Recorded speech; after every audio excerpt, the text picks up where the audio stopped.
Сәлеметсіздер ме, құрметті оқушылар? Бүгін біз мәтіндік есептерді квадрат теңдеу арқылы шешуді үйренеміз.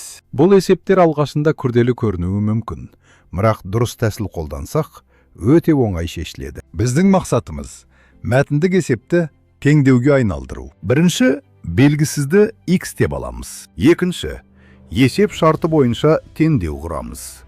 Үшінші, квадрат теңдеуді шешеміз. Төртінші, жауабын тексереміз. Екі санның көбейтіндісі 48, қосындысы 14. Бір санды x деп аламыз.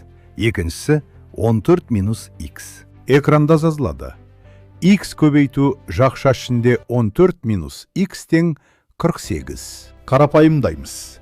X квадрат минус 14x плюс 48 тең 0. Шешімі x тең 6, x тең 8. Жауабы 6 және 8. Енді мәтіндік есептердің негізгі түрлерін қарастырайық. Мысалы, автобус 12 шақырым жол жүреді.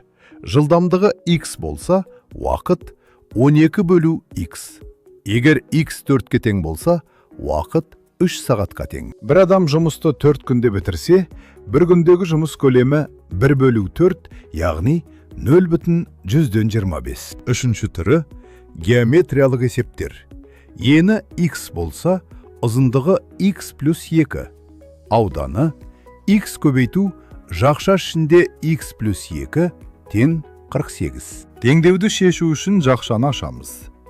X квадрат плюс 2x тең 48.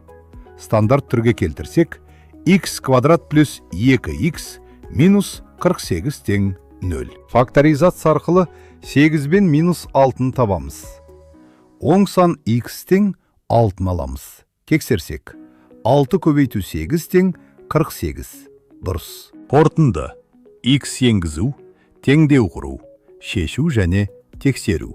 Осы 4 қадамды есте сақтасаңыз, барлық есептер оңай шешіледі. Оқушылар, мәтіндік есептердегі жиі кездесетін қателіктер мен оларды түзету жолдарын үйренейік.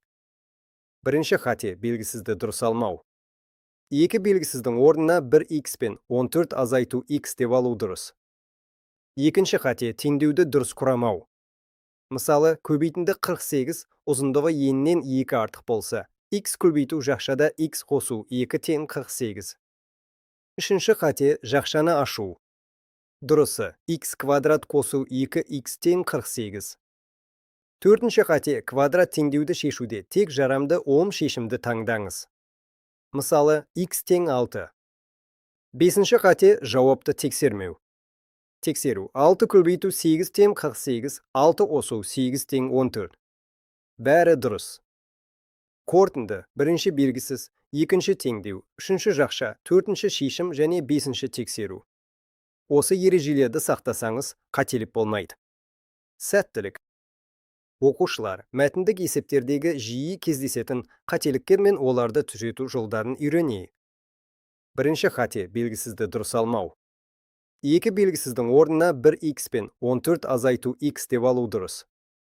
Екінші қате теңдеуді дұрыс құрамау. Мысалы, көбейтінді 48, ұзындығы еннен 2 артық болса, x көбейту жақшада x қосу 2 тең 48. Үшінші қате жақшаны ашу. Дұрысы, x квадрат қосу 2x тең 48. Төртінші қате квадрат теңдеуді шешуде тек жарамды оң шешімді таңдаңыз. Мысалы, x тең 6. Бесінші қате жауапты тексермеу. Тексеру. 6 көбейту 8 тең 48, 6 қосу 8 тең 14. Бәрі дұрыс. Қорытынды. Бірінші белгісіз, екінші теңдеу, үшінші жақша, төртінші шешім және бесінші тексеру. Осы ережелерді сақтасаңыз, қателік болмайды. Сәттілік. Оқушылар, енді бүгінгі тақырыпты қорытындылаймыз. Мәтіндік есептерді шешудің негізгі қадамдары. Бірінші белгісізді x деп аламыз, қалған шамаларды x арқылы жазамыз. Екінші, есеп шарты бойынша теңдеуді құрамыз, қосынды, айырма, көбейтінді немесе аудан.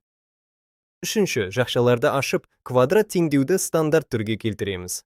ax квадрат қосу b, x қосу c тең 0. Төртінші, квадрат теңдеуді шешеміз, көбейткіштерге жүктеу, немесе дискриминант арқылы. Шартқа сай шешімді таңдаймыз, мысалы, оң сан. Бесінші, жауапты тексереміз. X-ті бастапқы есепке қойып қосынды, көбейтінді немесе аудан дұрыс шыққанын тексереміз. Егер осы әдісті үнемі қолдансаңыз, барлық мәтіндік есептерді тез әрі дұрыс шығара аласыздар. Назарларыңыз үшін рахмет, сау болыңыздар.